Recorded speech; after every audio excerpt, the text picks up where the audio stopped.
Why is up? In this video today, what I want to talk about is the interview process and the involvement of the CEO in that, and just kind of creating a broad process for you to follow if you do not have a structured multi-phase interview process in your company.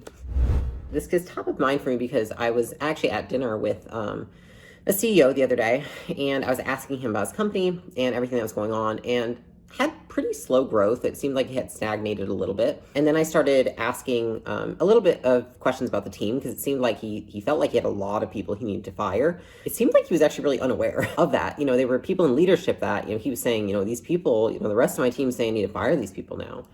And I'm thinking to myself, how do you not know if you need to fire these people? And what I realized is he was very disconnected and uninvolved in not just the process of finding those people, but the process of interviewing and onboarding and hiring those people.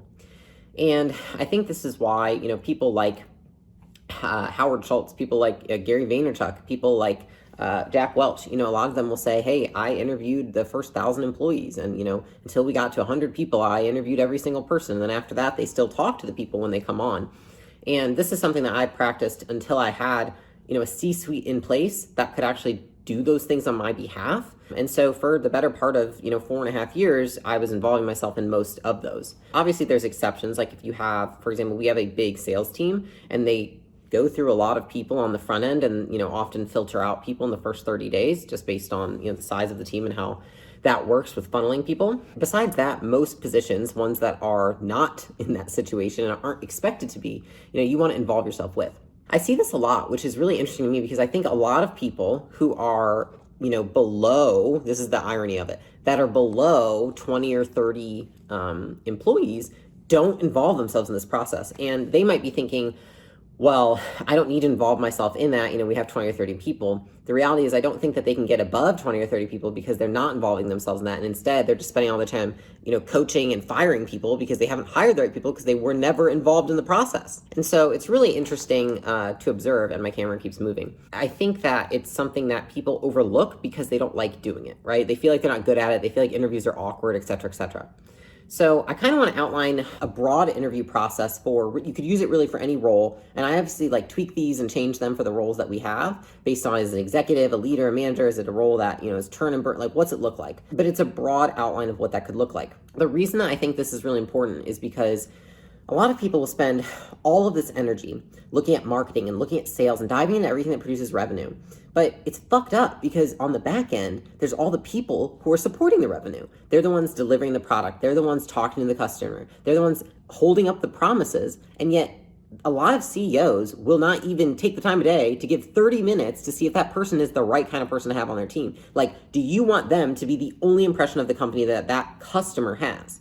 Okay, so I think about this even with customer service, right? Is if I'm hiring someone, that customer is not seeing my company. They're not seeing me and Alex and all of our executives. They're not seeing that. They look at that one person and say, this is the company. They associate our entire company with that one person. And so that is why you have to be really careful in terms of who you bring onto the team. There's a lot of wasted money and time and a lot of slow growth because of people who don't do this. And a lot of people abdicate their responsibility early because they feel like they're not good at it. Well, no shit. You don't get good at it unless you do it 100 or 1,000 times. People ask me well, how many people have you fired? How many people have you hired? I'm like, fucking countless. I've probably fired 100 people minimum, I think probably realistically 80. But, you get good at something from repetition. So if you want to get good at interviewing, you've got to do it over and over and over again.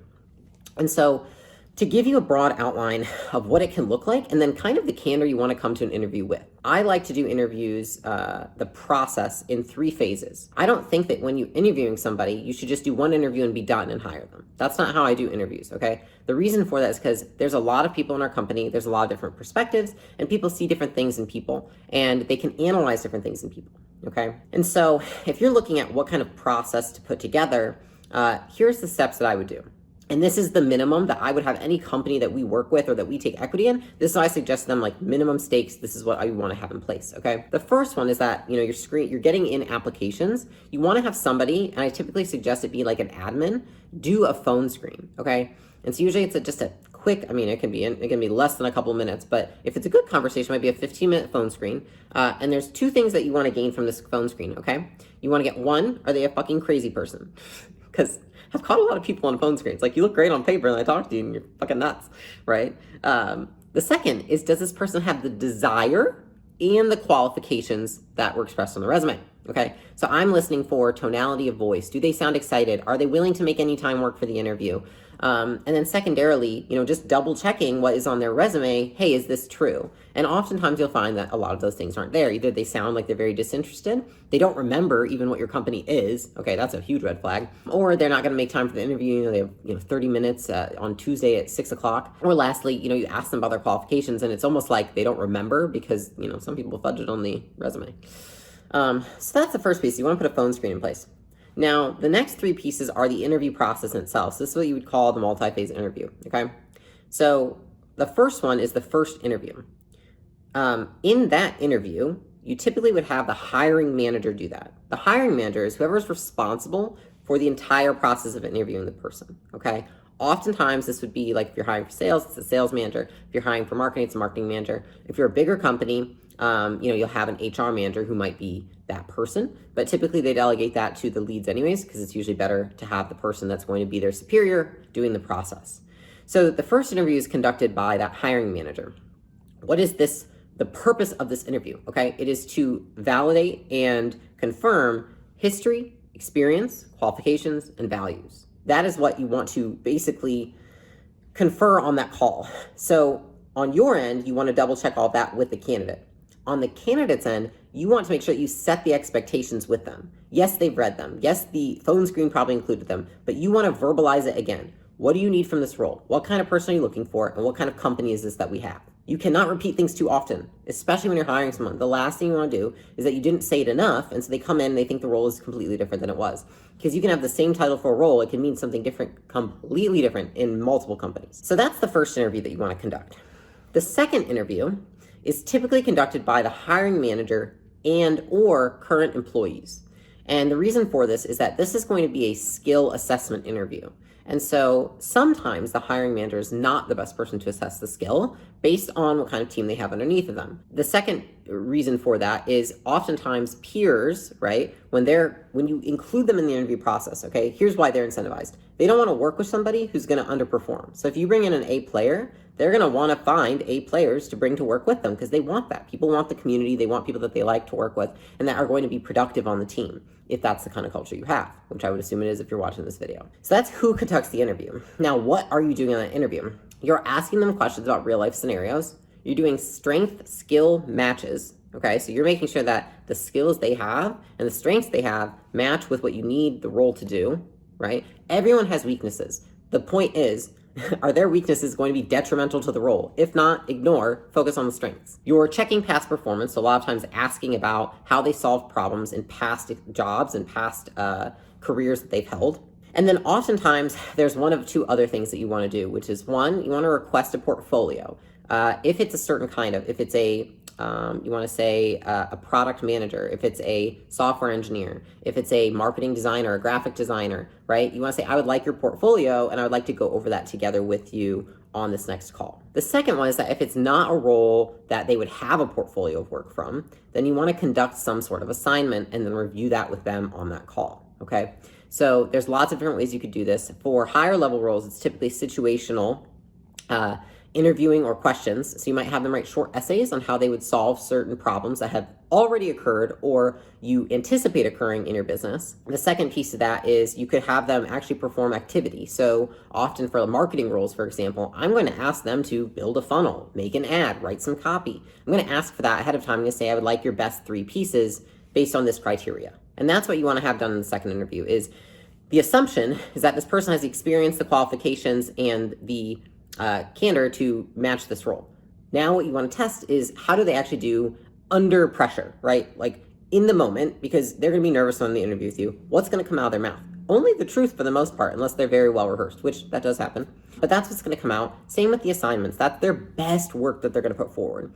And that's what you have to remember about interviewing, is that whatever the person says, however they act, whatever work they give you, that's the fucking best you're ever going to get. Like when they come in, if they haven't blown your socks off in the interview, they're not bringing anything better to the table. Now they've got the job. It's like now she's got the ring, she's not going to be better than she was before, right? I'm joking. But Seriously, that's how people act. They often want to put their best foot forward, and then once you get in there and you're all comfortable, then it's like, then she's wearing sweatpants and not doing her hair and not doing her makeup anymore, okay? And so that's what you have to assume with interviewing. Now, the third interview is what I call the gatekeeper interview. And so this is basically the quality assurance. This is the gatekeeper. This is if you, the CEO, are not the direct hiring manager, this is where you come in. And what you are intending to do in this interview is put the best interests of that person and your culture in mind. And so at this point, you want to assume that skill is there. You want to assume that all qualifications, experience, etc. are there. But who is the most potent source of culture in your company? It's you. And you are the one who's been able to spot it the best. And so you want to protect your culture by making sure that when you talk to this person, you believe that they have the same values, they have an aligned values, and then that they can share the mission that you all have. And then on the second side of that, you want to make sure that this role is best for them. So you want to make sure it wasn't oversold. You want to make sure they have proper expectations. And I like to tell people all the shit they're going to encounter. You know, I think a lot of the times what we do is we sell people on this job because we're really desperate to get people in. But that's not going to be good, and that's not going to set them up for success. So I like to tell them all the stuff that they should anticipate to be shitty. And I actually like to overemphasize that often because I think that a lot of times it's uninformed optimism, right? They're like, this is going to be the best job ever. It's going to solve all my problems. I'm never going to feel anxious anymore. My boss is never going to yell at me like, oh my God, it's going to be amazing. And it's like, no, here's all the shit that you're going to deal with. And so I just want you to know from here on out, this is what it's going to look like. And so I like to paint a realistic picture because I come into that and my intention on that call is if this is not truly the role for them, I do not want them to get offered this job. I want to say, hey, I think you're awesome. I don't think this is the role for you based on what you want your future to be, what your skill set is, and how I think you're going to match up with this culture. And so you're protecting the business's culture and you're protecting their best interests. And that is, in my opinion, the most important interview. And it's where many people fall short because they're so focused on getting out of the short-term pain of not having someone in the role or having the wrong person in the role, and they just want to get someone in, that they're like, really, do I have to be this picky? Yes, you have to be this picky. And so those are the 3 interviews. Now we've got the first one, which is with the hiring manager. That's where we're going to go over the history, experience, values, qualifications. We've got the second one, which is with usually the hiring manager and or a peer interview, where you're going to go over skills, strengths, past performance, assessments, sharing a portfolio, real life scenarios. And then we've got the third interview, where we're going to go over, are they the right person for this company? Am I protecting the culture, and am I protecting them by making this decision? Is it in the best interest of both the company and this person that they take this job? And so those are the 3 interviews that you want to do. Now, if you skip one of the 3, here's the scenarios that can happen on the back end. You might skip the skill interview, and so you hire someone who's a great culture fit. Everyone likes them, but they come in and they have no skill at all and they can't perform, right? So you've got to fire them. The second is that you hire for skill and you kind of ignore culture because maybe the skill is so high. Then you have someone that comes in, they're very skilled, but they're not a culture fit. And that in itself is inherently going to block them from doing well because they cannot express their skills in its totality if they're not a culture fit and people do not accept them into the company. They don't work well with them. They don't jive with them. So it's not in the best interest of either them or the company to do that. And then the last one is that you could hire people with skill and with a culture fit, but it's not in their best interest, and so they won't be here for the long haul anyway. You could do that in a couple of ways, which I'll kind of elaborate on, which is if you know that somebody actually wants to have a different career, and they're just taking this job because they're really excited over the company or something, but it doesn't fit with really any vision they have for their lives, you need to step in and be responsible and say like, hey, that's, this is not in your best interest, so I don't think this is a fit. The second piece is if the salary doesn't match, right? If they're willing to take a really harsh pay cut, but and you can dig and say, are you really going to be able to live off this for that long? Or are they going to have to take a second job? They're going to be really stressed, and that just never is good. If there's financial stress on somebody, they're not going to perform well in their job. So it's your responsibility to ask those hard questions to make sure that person's truly going to be a fit for the company in the long haul. And so those are the 3 interviews that I conduct and the themes of each one, right? It's like qualifications, skill, culture fit, / best interest. And that's the broad outline that I'll give that I think that could work for any company of any size. I think if you're just starting out, you've only got, 10, 15 people on the team, putting something like this in place isn't too difficult, okay? And it's very important. It makes a huge difference to the culture of the entire company. I think a lot of the times what happens is we kind of overlook it and we say, well, I don't want to involve too many people in that. Well, I don't want to take up everyone's time. Like, they're so busy. They love, okay, I will say this. Employees and people on your team will love being involved in this process. They love feeling like they are helping contribute to building the team. And they are more than happy to say if they think that person's going to be an A player alongside of them or not. And so utilize the resources that you have, put this structure into place, try it. If you hate it, let me know. If you love it, let me know, or no, as well. But I promise you, it'll make a huge difference into the kind of team you build and the kind of impression that people have when they enter your company. So if you think of an employee who comes in and they've had one interview with one person and they haven't had the clearest of expectations and they haven't really tried that hard for the role, versus somebody who's gone through 3 or 4 interviews, they've talked to multiple people in the company, they've done multiple assignments, they're working their ass off to get this role. What kind of impression do they have of the company and the seriousness that you take of the kind of people on this team when they come in?